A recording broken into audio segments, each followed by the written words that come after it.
witnessed an upsurge in the number of prophets, televangelists, and men of God, many of them preaching the prosperity gospel, promising wealth to their followers. Now, the government is following those riches. The Zimbabwe Revenue Authority says it plans to start taxing the church.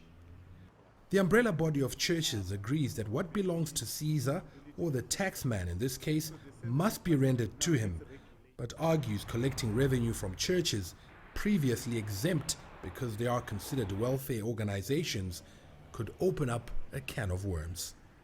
It is similarly categorized with, for example, schools, other welfare organizations that look after the needy. Children's homes, you'll end up taxing them because of the money they might be receiving, and there might be surpluses. So where do you stop in this thing?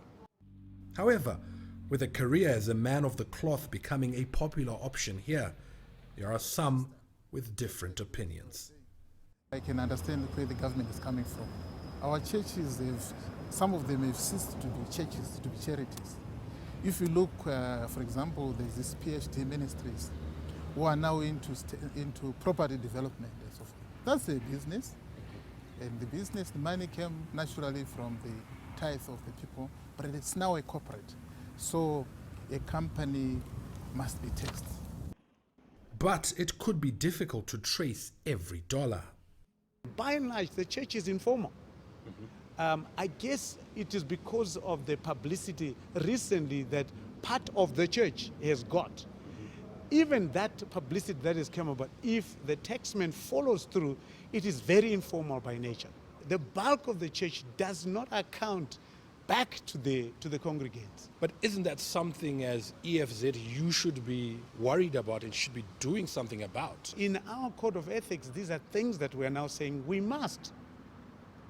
But you know, these are things that we coerce, we encourage. We cannot legislate faith. It's a challenge that awaits Zimbabwe's Revenue Authority, which recently conceded it's set to miss its revenue targets due to a shrinking tax base. Troubled souls often get redeemed inside those hallowed walls. Now the Zimbabwean taxman, pressed for cash and running out of options, may soon find salvation there too. Farai Mwakutuya, CCTV, Harare, Zimbabwe.